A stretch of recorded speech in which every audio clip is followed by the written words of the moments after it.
Everyone. Thank you for attending today's webinar on improving your internal auditing skills. My name is Scott Renkus, and I represent IdeaGen Quality Management Solutions. I have the privilege of hosting this webinar with ANAB and Melanie Ross. Before we begin, I want to cover just a couple housekeeping items. I want to let you know at the bottom of your screen, you have multiple application engagement tools you can use. All the engagement tools are resizable and movable, so feel free to move them around to get the most out of your desktop space. You can expand your slide area or maximize it to full screen by clicking on the arrows in the top right corner. If you have any questions during the webcast, you can submit them through the Q&A engagement tool, and we will try to answer them during the webcast. Additional help materials are available as well in the recommended content tool. We encourage you to download any resources or links that you may find helpful. For the best viewing experience, we encourage you to use a high-speed and stable internet connection. Unstable Wi-Fi due to congestion or other causes can result in connectivity drops. Webinars are bandwidth intensive, so closing any unnecessary browser tabs will help you conserve your bandwidth. The webcast is being streamed through your computer, so there is no dial-in number. For the best audio quality, please make sure your computer speakers or headset are turned on and the volume is up so you can hear the presenter. Some networks cause slides to advance more slowly than others, so log off your VPN is recommended. If your slides are behind, you can push F5 on your keyboard and it will refresh your page. And lastly, I just would like to let you know that this webcast will be available in a couple days on both the ANAB website as well as IdeaGen's website. So please make use of that in the future. So with those housekeeping items covered, I'd like to now introduce you to Melanie Ross, who is the Technical Products Developer for ANAB. Melanie has over 20 years of experience in quality assurance, quality control, and quality management. She has worked in several different industries, including chemical, biological, oil and gas, and aerospace. Her main role in each of these industries was to develop management systems, including internal audit programs, vendor qualification procedures, and the implementation of Lean Six Sigma. Currently, Melanie is the Technical Products Developer for ANAB, designing and delivering training courses and supporting client outreach through business development activities. Her role serves as a technical resource to customers, assessors, and other interested parties. So Melanie, we're very happy to host this with you. Thank you so much for doing this for the audience, and we look forward to the presentation. All right, thank you, Scott. Can you hear me okay? Yes. Great. All right, well, like Scott said, I'm Melanie. I'm going to be talking about improving your internal auditing skills. Like Scott said, we do have a large audience today, so if you have any questions, go ahead and submit those into the Q&A inbox, and we've left time at the end of the presentation to go through all of your questions. And if we run out of time, we will answer those questions outside of the webinar platform. So again, we are going to start talking about improving your internal auditing skills. And what I'd like to start with today is defining what is an audit. When we look at what is an audit, we look at ISO 9000 2015, and in 313.1, an audit is a systematic, independent, and documented process for obtaining objective evidence and evaluating it objectively to determine the extent to which the audit criteria are fulfilled. Now, there are some terms or words within that definition that are important to understand before we even get into improving your internal auditing skills. So I'd like to take a look at some of these words and define those words so we can build a framework, a baseline, a foundation, so to speak, of where you can build those internal auditing skills from. So the first word that we're going to look at is systematic. Systematic is defined as pursuing defined objectives in a planned, step-by-step manner. So as internal auditors, we have to approach the audit in a step-by-step manner, which means we need to plan ahead how we are going to perform that internal audit. So a good internal audit, a good internal auditor has a good plan in place. And we're going to look at that. What is that audit plan later in the presentation? So the second term that we look at in the definition is independent. When we look at a lot of the ISO standards, they talk about the term impartiality, which means independent. It means free from bias, it means objective. And we see the term objective objectively further on in the definition of audit. So when we talk about being an internal auditor, we want to make sure that we are independent, we are impartial or without bias, we're free from outside control. So as an internal auditor, we want to be independent of what we're auditing. We want to be free from bias. And as an internal auditor, sometimes that's difficult. We may know that a specific department has some issues. And if we go into that department as an internal auditor, we still need to look at the information that we're gathering in an objective manner. So we're going to look at gathering objective evidence.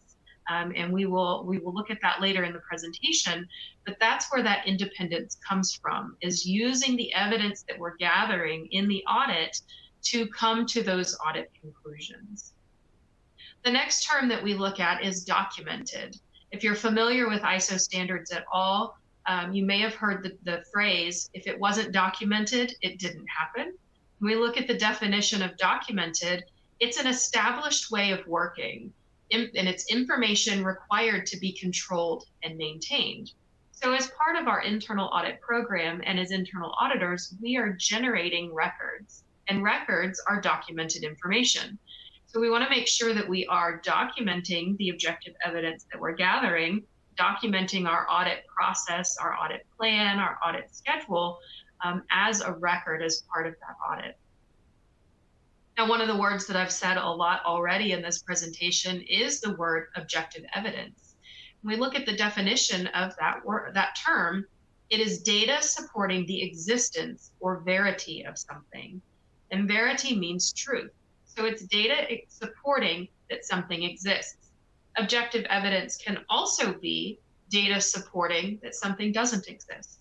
So as internal auditors, we're gathering that objective evidence to say, is the process conforming? Is what we're looking at conforming to the requirements, or is it not? So sometimes objective evidence will turn out to be a non-conformance or something that is not in existence. So objective evidence forms the basis of our internal audits, our audit conclusions, I should say. So we want to make sure that we're gathering that objective evidence in an independent manner and documenting it in a way that, again, supports our audit decisions, our audit conclusions. And then we have to look at audit criteria. So before we can say something is auditable, what is that criteria that we are auditing to? We can't say something conforms or doesn't conform unless we know what those requirements are. And the definition of audit criteria is set of requirements used as a reference against which objective evidence is compared. So when we're thinking about our internal audits, as an internal auditor, that audit criteria may already be defined for you. You may have an audit program manager that defines the audit criteria.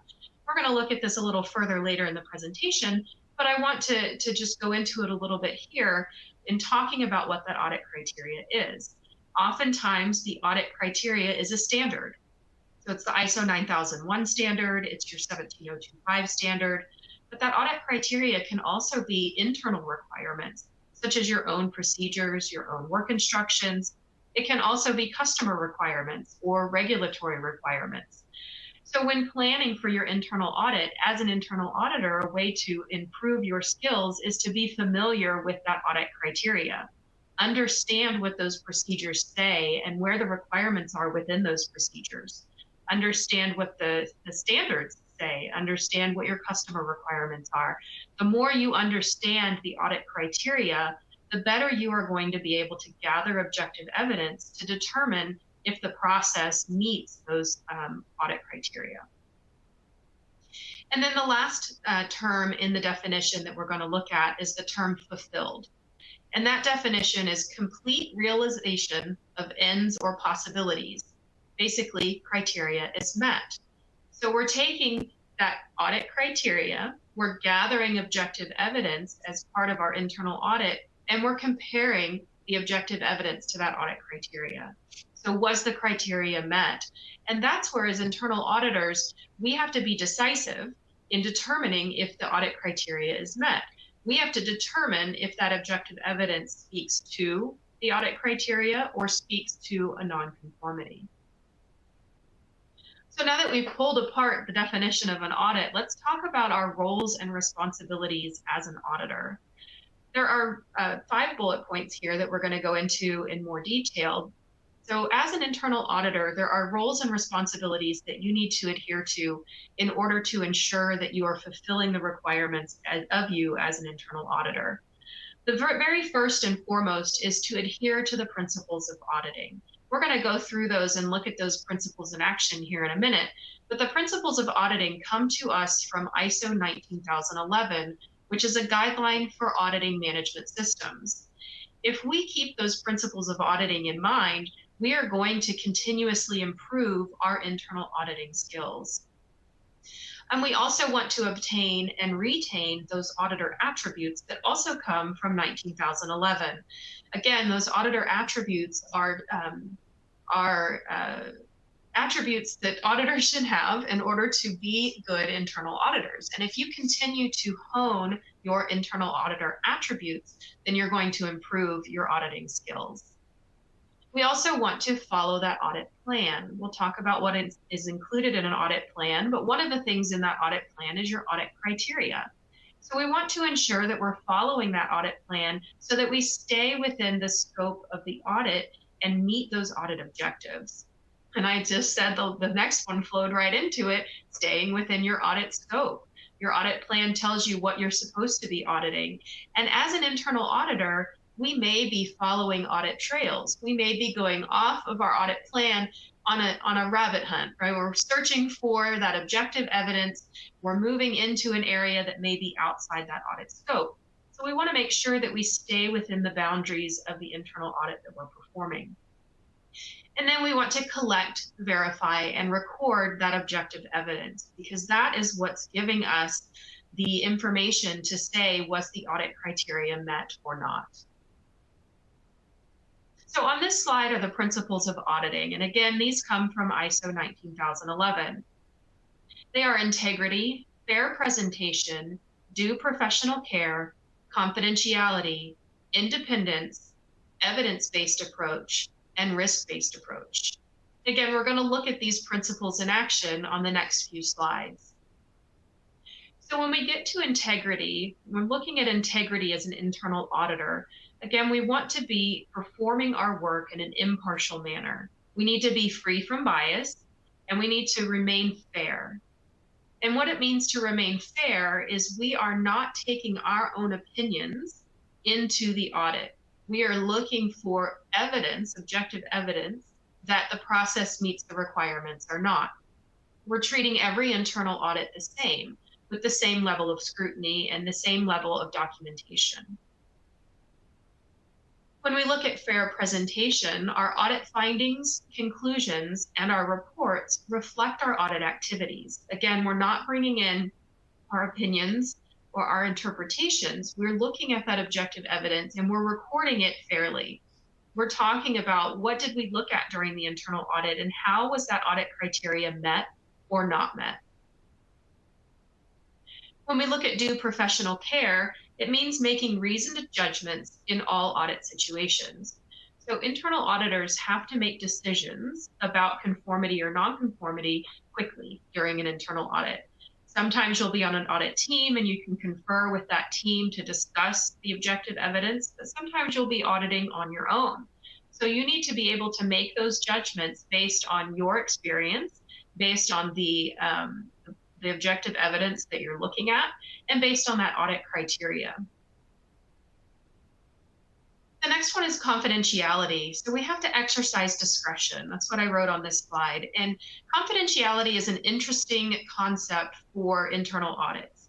When we're auditing externally, confidentiality makes sense. We're going to another organization. We're not going to bring back that information and share it with a different organization.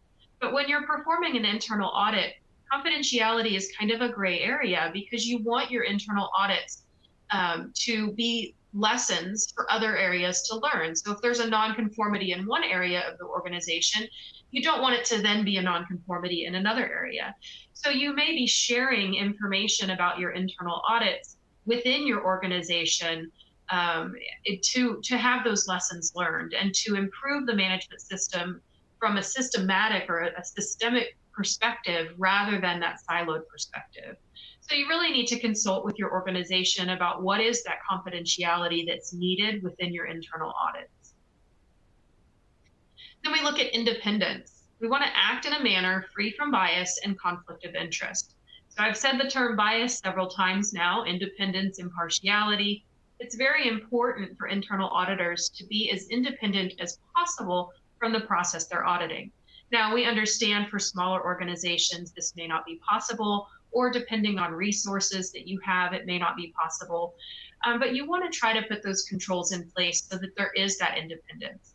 And it matters for several different reasons. You know, one is not coming in with your own preconceived notions about how a process should work, because that objective evidence that should speak to the audit criteria. But the other one is when we're looking at our own work, we sometimes get that tunnel vision. So we see that work day in and day out.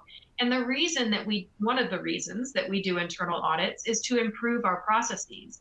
And if we don't see an issue with the process because we do it day in and day out, then we can't improve it. So getting that second set of eyes or someone else into your process to look at it is just another way for you to improve your organization. And then again, it's an evidence-based approach. We have verifiable audit evidence based on samples of the information that are available at the time. So we use objective evidence. We don't use opinion or conjecture. We use that objective evidence, the records, the documents, the interviews, those sorts of things. And then the last one is kind of that new term that came around in 2015 in ISO 9001 and then has slowly been going into that 17,000 series of ISO documents, is this risk-based approach. Risk should influence the planning, conducting, and reporting of your audits. You focus those audits on matters that are significant, and you ensure that your audit program objectives are achieved. A risk-based approach for an internal auditor is ensuring that we're looking in the right area for that objective evidence, that we're not following audit trails that add no value to the organization. We're looking at those audit trails that are going to come with those opportunities for improvement or those nonconformities that can be corrected in order to improve the organization. So now we're going to get into auditor attributes, so how you can improve your internal auditing skills. These auditor attributes, again, are from ISO 19011, and we want to make sure that we're ethical in our internal audits. We want to be open-minded. Again, we're not coming in with any preconceived notions. We're coming in a clean slate, open-minded about how that department performs the process that's being audited. We want to be diplomatic in our interactions with the auditees. And then, of course, we want to be observant. Being observant is one of the biggest things that an internal auditor can do. Observe your surroundings while you're doing your audit. Observe the reactions of the individuals that you're interviewing. This goes right along with being perceptive, being able to perceive what's being told to you, being versatile and tenacious. So tenacious, I always say you want to balance that tenacity. You need to be tenacious in order to meet those audit objectives and ensure the audit criteria is being conformed to with that objective evidence. But you don't want to be pushy in your internal audits, especially for internal audits. This should be a friendly interaction where your goal is to help the individuals that you're auditing improve their processes. We need to be decisive. This is one that takes time to learn how to do. You need to make decisions quickly in your internal audits. And the more practice you get with this, the easier it becomes to say, yes, this is a nonconformity, no, this isn't, or this is an audit trail I'm going to follow, or it's not. We want to be self-reliant.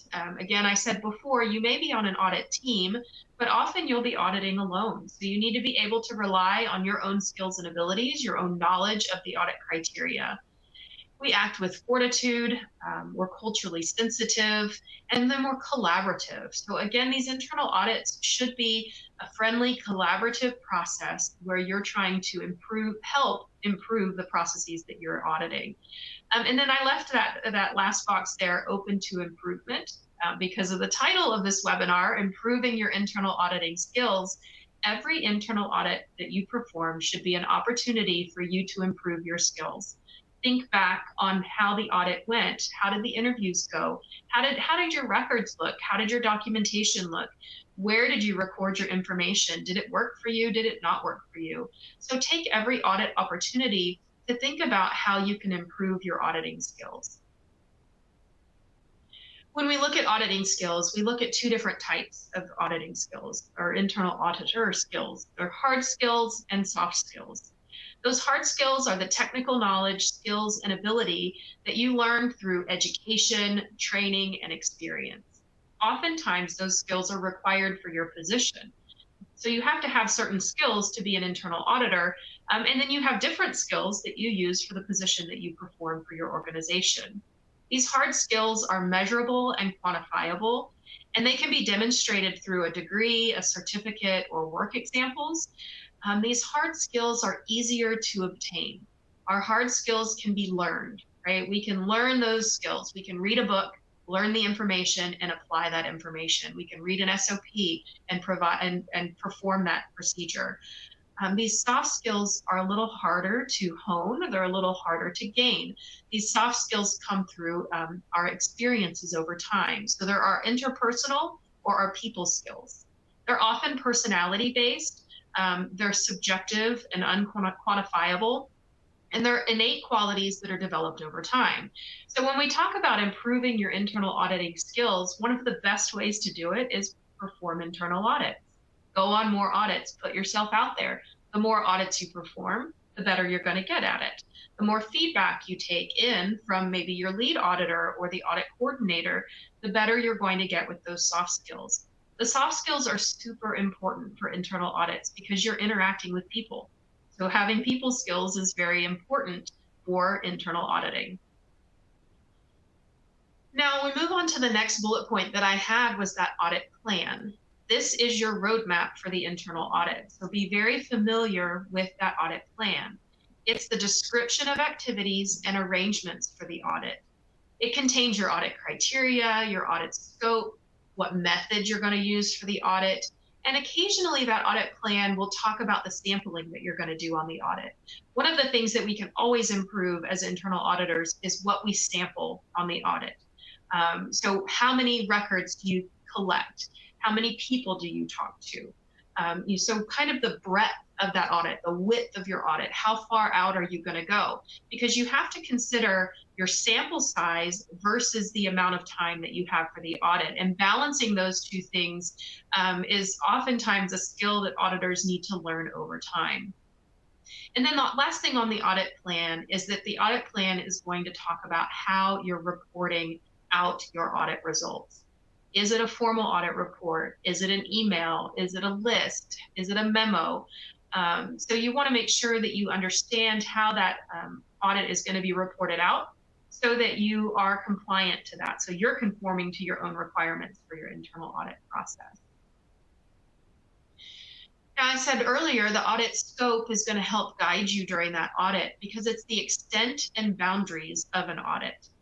You need to be aware of that scope creep while you're doing audit trailing or tracing. I talked about this a little bit before, is when we're on an internal audit, we have a specific scope. So that scope may be purchasing. That's all you're auditing is the purchasing process. If you get onto an audit trail that takes you out into sample receiving or out into manufacturing or the laboratory, then you have gone outside the boundaries of the scope. So you think about the scope as a fence around your audit activities, and you want to make sure that you stay within that unless you've consulted with your lead auditor or the audit program manager, and they believe that that audit trail is important for improving the organization. Now, the biggest term here again is objective evidence. How do we collect that objective evidence? We want to make sure that we are collecting appropriate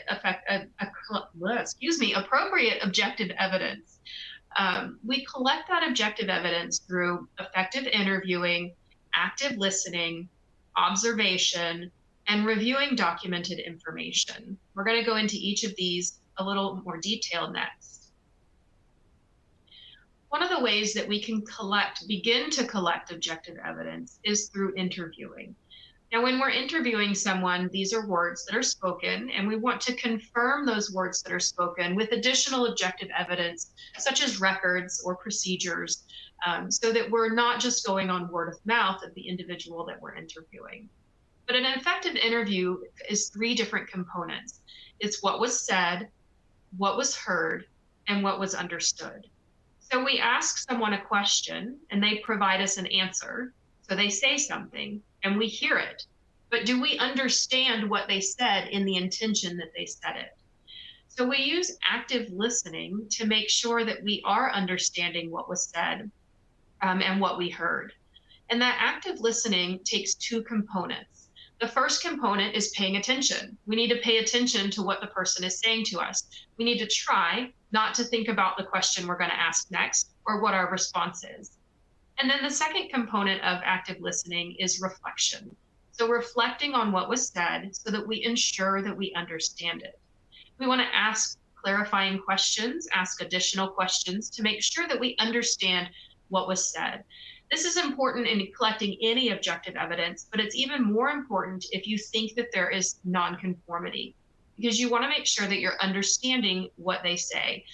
Now, part of improving our auditing skills is becoming better at interviewing, using those basic types of questions: closed, open, clarifying, antagonistic, and leading in our interviews. We want to make sure that we're not just interrogating someone, that we're allowing them the opportunity to respond and that they feel at ease talking to us.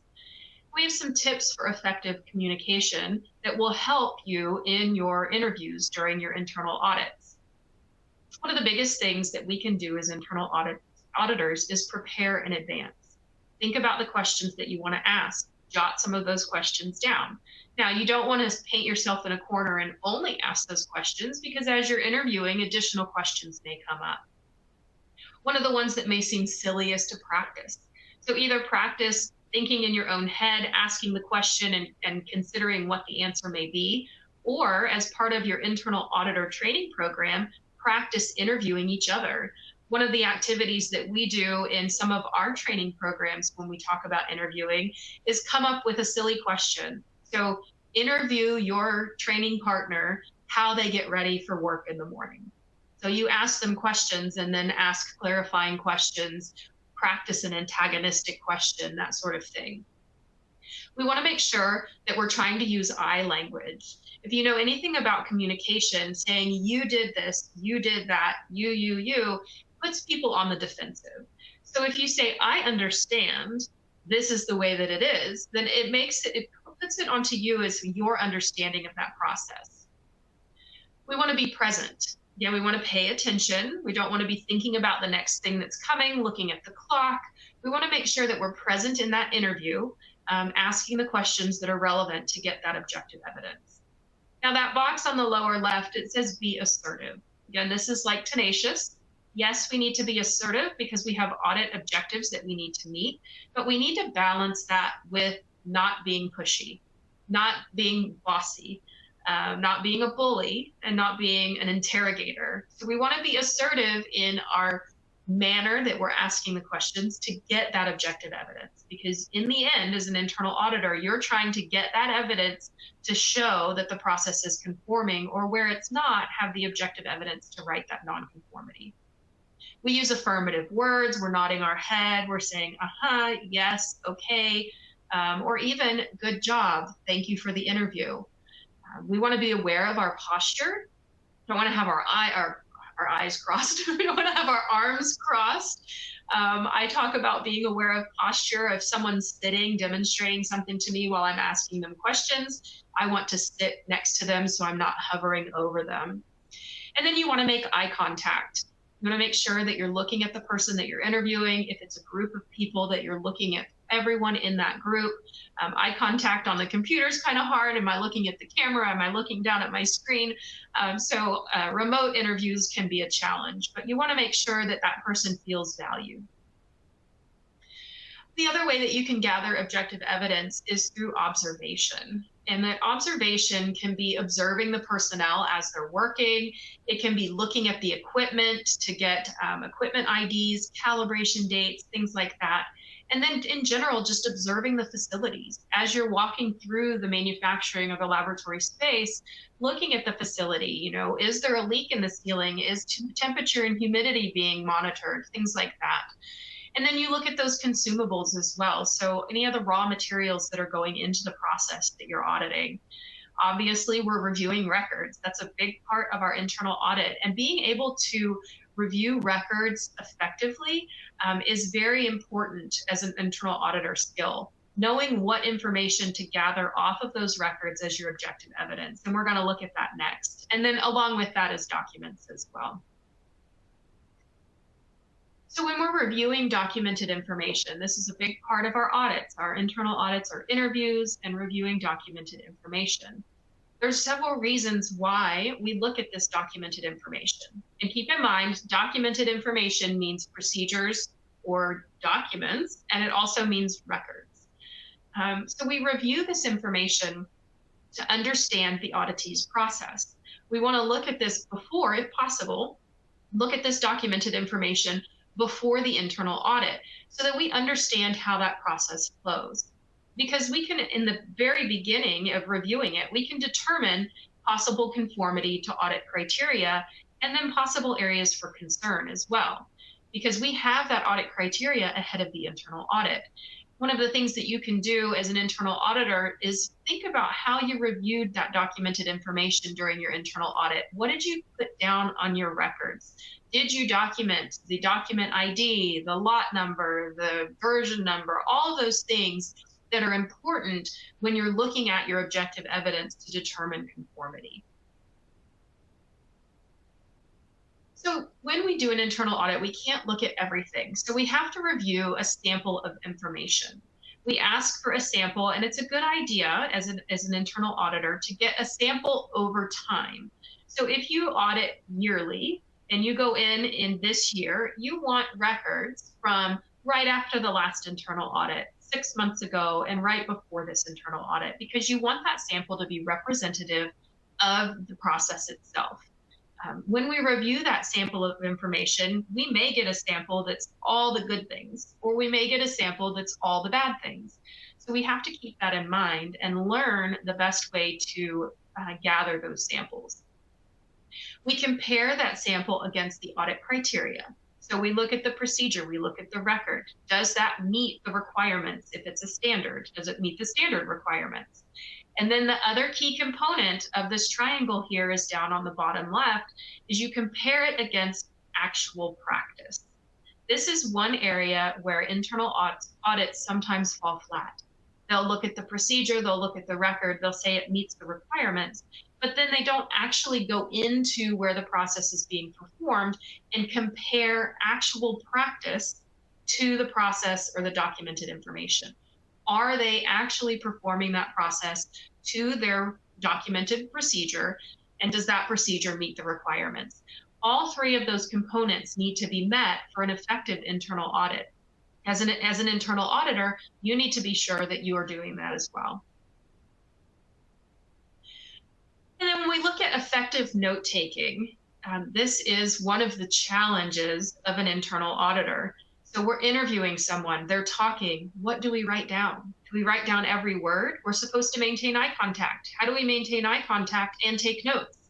Do we take notes on a piece of paper? Do we take notes in a checklist? There's a lot of different areas around note-taking where internal auditors can improve every single audit. So you want to make sure that you're recording sufficient information to support your findings. Now, this is the first time, I think, in this presentation that the word findings was used. When we talk about findings, we're talking about conformity, nonconformity, and opportunities for improvement. So we want to make sure that we have the information documented to say, does this process meet the requirements or the audit criteria, or does it not? We need to reflect on what we've written. So we want to make sure that we have an accurate depiction of the objective evidence. So we write down our notes while we're doing the audit. We go back to our desk or our conference room and we reflect on what we've written. Is there anything else that we need to write down? Now, an internal audit, you're internal to the organization. So if you've forgotten to write something down, you can go back and ask for it most likely. If you're doing an external audit, it may be a little more challenging. So learning good note-taking skills as an internal auditor helps you with external audits as well. And that's where the review comes in. What else may be needed? So we reflect on what we've written and say, what else do we need? Do we need to go back in and ask for additional records? So we've gone through several different ways to improve your internal auditing skills. And again, one of the best ways to do that is to reflect back on how you performed the audit. We want to keep in mind that internal audits are a process to mitigate risk. So they are a process to reduce risk and improve the organization. So if you're on an internal audit, you have your audit scope, your audit criteria, and you miss something. You miss looking at a part of a process. It's okay. It's okay because the audits continue on. You go again, another internal auditor will go, or you will go again. The point is to continuously sample your organization to use those internal audits as a way to improve the organization. And as an internal auditor, the best way to hone your skills, again, is to reflect on what you did and to continue going on those internal audits. The soft skills are so, so important for doing an internal audit. And those soft skills are improved by actually performing those audits. So before we get into our Q&A, I just want to go over some additional resources that ANAB has for you to learn about internal auditing, the standards related to conformity assessment bodies, and all of that. So on our website, we offer free webcasts. These are between 5 and 20 minutes long, and you can view them at any time. We have a webcast on do's and don'ts of internal audits and management reviews, and some other webcasts that are general in nature. Now, ANAB leans more towards those 17,000 series standards, so some of our webcasts are related specifically to laboratories, but some of those webcasts can be more generic as well. We also have a blog where we post information about conformity assessment. Sorry, that's timed out on me. Where'd it go? There we go. We write about conformity assessment related activities. One just went up about complaint management that's across all the standards. Every organization has to manage complaints. And then we do these webinars. This month we've partnered with Ideagen to do the webinar, but we do webinars monthly. And like Scott said at the beginning, they're recorded and they're posted on our website. And then we also offer training about a variety of different topics. We do internal auditing to 17025. We do lead assessor, understanding the standards, a lot of different training. But one that I wanted to point out in this webinar is, sorry, my slide keeps changing on me, is that we are doing an in-person training in San Francisco at the end of September. It's an internal auditor intensive workshop. It's going to be 4 days long, hands-on, talking about all the things we talked about today, doing interactive exercises. So it's just an intensive workshop as a way to improve your internal auditing skills. It's not a course that we've offered before. It's a special course just for this 4-day workshop. So you can go to the ANAB website, this bottom one where it says anab.ansi.org/training to get that information. And then I'll leave you here with some contact information. I think we have one other slide here for ANAB. If you're interested in additional training, you can email training@anab.org. If you're interested in accreditation, you can email that anab@anab.org, or you can email Roger Muse at rmuse@anab.org. I will go to our final slide here before I get into that Q&A.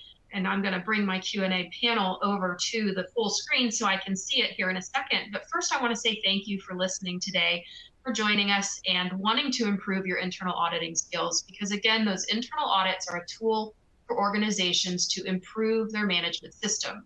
Ultimately, the internal audit's going to improve your business. And if you're interested in improving your internal auditing skills, that means that you are improving your internal audits overall. So I am going to bring the Q&A over, and we will start at the bottom and go to the top. And I'm just going to read these. Will this presentation be available for download? So I believe if you go into your documents or your resources, you will have a PDF of the presentation. The webinar itself is recorded, and we are going to post it on the IdeaGen website and the ANAB website as soon as the recording is available. So that answers the next one. Yes, the session is recorded and it will be available. The next one, we include much of the planning information, scope, dates, auditor info, criteria, rough schedule, and needed follow-up following the audit in a confirmation letter to the site. This is followed later by developing a detailed schedule with the site to conduct the audit activities, observations, sampling, and meetings. That's very, very detailed. And from your company name, I can see that you would need to be that detailed. Yes, so you can do it in any form that you want. So, we say an audit plan, it can be as detailed as was listed here, or it could be an email to the purchasing manager to say, hey, we're auditing purchasing. We're going to look at these requirements of the standard and your procedures. We'll be there next week. Is that okay? So your audit plan can be very, very complex or very detailed, or it can be very simple, depending on the context of your organization. And then another one, a technique that has worked well for me is to use silence. Many people like to fill silence, so let that be the auditee. Not speaking right away following something the auditee says invites the auditee to provide additional information. Thank you for that. That is true. Using silence in certain situations really will help if you're having difficulty getting the answers to the questions. Now, depending on how the auditee was trained, they may be trained to answer the question and only the question, so that silence may just remain silence, but that is another good technique. Can you define consumables again? Yes, I can. So consumables are anything that's used in production or in testing or calibration that is used up. So a raw material in manufacturing goes into the final product, or for a laboratory, for a testing laboratory, it would be those solutions, those reagents that they're using to perform the test. Let's see. It says the audit plan, is that only relevant for third-party audits? No, it's not only relevant for third-party audits. And if you're not familiar, third-party audits are those accreditation or certification audits with a company coming in that's independent of your organization. An audit plan really should be developed for any type of audit. That first-party audit, the audit plan can be developed, again, very complex or very simple. But you should have a plan of what you're going to do for those internal audits. And then it says, may I request you to share the training module? If you're talking about training that ANAB offers, you can go to anab.ansi.org and click on training. We did just launch a new website last night. So if you run into any issues, you can email anab@anab.org. And then one is, how do I find the PDF you mentioned? Scott, I'm not sure with the platform, since I'm external, where they can find the slides. Mm-hmm. We'll have to post that. Okay. Yep. Thank you. Okay. Thanks. Anyway, the presentation is recorded and it will be available on IdeaGen's website and ANAB's website as well. And the next one, an internal audit should review all the requirements of 17025, question mark. Yes. Yes, your internal audit should. So if you look at the requirements for internal audits in 17025 specifically, it says that your internal audits should be planned to and executed, those aren't the exact words, I'm paraphrasing, to ensure that the organization meets your management system requirements and the requirements of the standard, including laboratory activities. So we want to make sure that you are covering all of the requirements of the 17025 standard, including those laboratory activities. Let's see. Can the quality manager be part of the audit team? Absolutely. The quality manager can be part of the audit team. The only caveat that I have there is that you still want to make sure that you have that independence and that impartiality. I was a quality manager for most of my quality career before coming over to ANAB, and I would participate in audits. I just had to be especially careful if I had insider knowledge of something that was going on in that area. To make sure that I was looking at the objective evidence and determining conformity in an objective manner. And then somebody asked if you get certificates for this webinar. So this webinar is a free webinar, so we do not offer certificates for it because it is not a paid training thing. We had a couple of other comments down here that I want to scroll back to that is not a question. And we have about 15 minutes left. So if you have any additional questions, go ahead and enter those into the Q&A and I will review those. So another comment was, for review of documented information, need to leave time built into the audit schedule. Estimate is that each audit day will need to review between 15 to 20 documents. That's probably a good estimate. Got a lot of good comments from you, so I appreciate those added on. But you definitely do. When you're planning your audits, you need to make sure that you have enough time to interview effectively, to review your documented information, and to be able to record that information and write your audit report. The next one, if something is not looked at, be sure to include that information, such as an area review was de-scoped. Never say something was reviewed when it wasn't. Absolutely. You want to be accurate in what you looked at.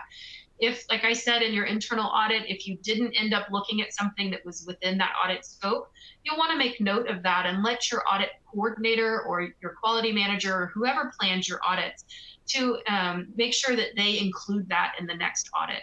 So we do that in assessments as ANAB. So I'm an assessor for ANAB as well. I still do assessments for them. And if I get to the closing meeting and I've gone through everything, I've provided them my report, and I'm like, well, I didn't get the chance to look at this process because we went down this audit trail that was more important, I report that back to the accreditation manager at ANAB so that they can ensure that that's looked at the next assessment. And if it's something that's important enough, that they may schedule a special assessment for that. Let's see. Is the audit team or quality team audited? Excellent question. They should be, but that's often not included because how does quality audit quality, right? And sometimes we don't want to use those volunteers throughout the organization to audit our own department. In my experience, I would contract someone to do that, but you don't have to do that. But you do, again, have to audit the entire standard, which includes all those activities in Clause 8 that includes document control, your internal audit program. You need to make sure that those are looked at as well. And then can you elaborate more on the risk-based thinking? I was thinking it was more of a plan B if plan A fails in any of the processes. If I understood you correctly, is that more of a reflection of how the actual audit is conducted? So risk-based thinking comes in many different ways in your internal audits. So as a planning tool, you want to look at the risk of the processes or risks within the processes that you're auditing and determine how often you should audit those processes based on risk. So the 17025 standard says the importance of laboratory activities, and that's really where they're saying, look at the risk. Is it a process that has issues? Then maybe you should audit it more often. Is it a process that's not performed very often? Then maybe you should audit that more often because people may not understand or remember how to perform that process. Then as an auditor, you're using risk-based thinking in how you're gathering your samples and how you're documenting your objective evidence. If you gather 3 records and all 3 records are pristine, then the risk of additional records not being pristine is low. And by pristine, I mean they're all correct, everything's filled in, it's signed, all of that. If you gather 3 records and 2 of them have issues, the risk that the process is out of control is higher, so you want to gather more samples. So you use risk-based thinking in a lot of different areas within your audits. The date of the San Francisco workshop, if you'll give me 1 second, I'm just going to pull up my computer calendar. It is September 26th through the 29th. And the afternoon of the 29th is an online exam. So Yeah, we've got the schedule posted on our website, so you can take a look at like what the schedule is for each day, the times and everything. And then it says, you stated the lab has to review all requirements of 17025. Can you conduct a risk evaluation and include that in your audit plan if you don't evaluate all 17025 standard requirements? For example, what if you only cover the standards in a surveillance review? And that's totally up to your organization. Absolutely. You can do a risk assessment and say these processes are going to be audited annually, these are going to be audited every 4 years, or we don't do sampling in the sense of the standard, so we don't go out and gather samples, so we're not going to audit sampling. Definitely you can document it that way. Really the point that we want to get across, I want to get across as technical products developer and as an internal auditor and assessor, is to ensure that your audits are adding value. Ensure that you are using those audits to continuously improve your organization. We have one, how do I get associated with ANAB as an auditor?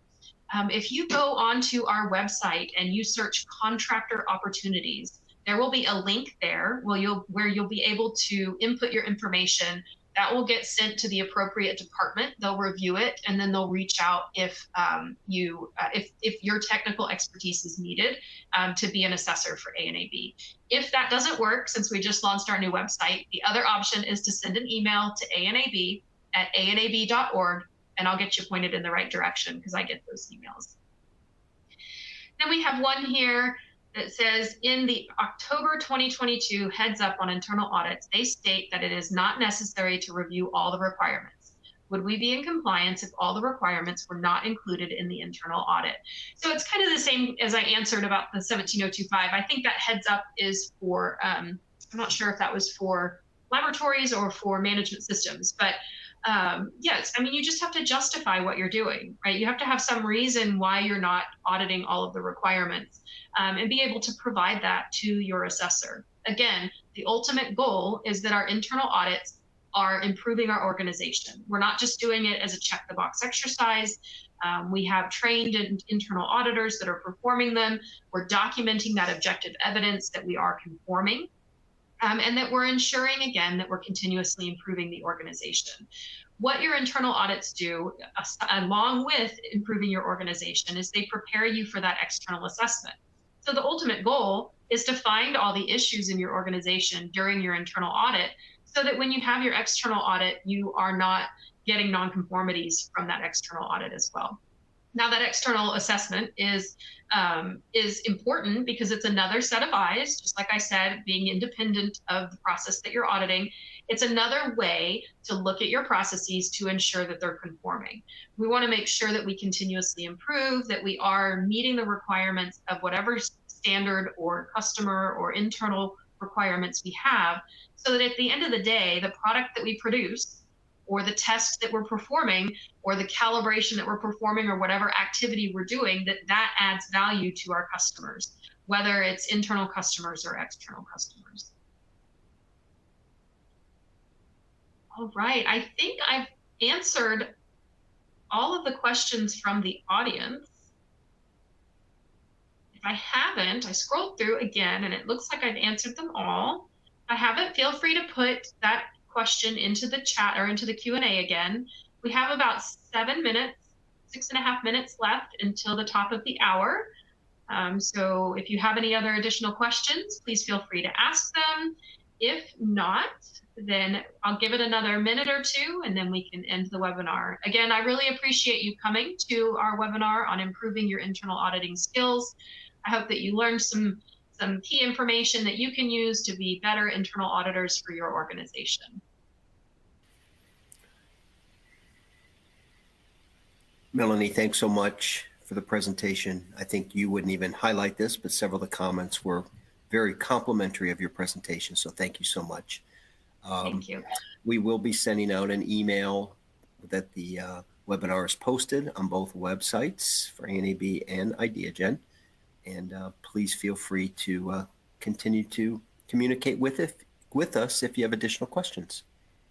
So there was one other one that came in that I did skip before, and I apologize for that. It says, got any tips on how to pass the CQA exam? We're not affiliated with the CQA exam, so I don't have any tips. I'm not familiar with the criteria for that exam. So you could maybe reach out to ASQ since they're the ones that offer that exam.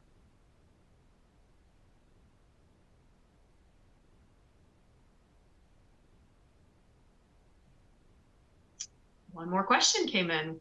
Any suggestions on how to document that direct observation was carried out during the internal audit as part of the accredited services? Yeah, so direct observation is one of the ways that we gather that objective evidence. So we're observing someone performing the process. And so the way that you're documenting that is what process did you observe, who did you observe, and how did they perform the process? So typically you'll have a procedure or a method, and you're looking at did they follow the information that was or the requirements in that method. So if it was, incubate for 15 minutes, did they do that? Was it do this for 5 minutes? Did they do that? And you document those pieces of information. You can also document what was said during your interview while you're observing as well. But that key information that you're documenting is what was the procedure, what was the process, and how did they perform it?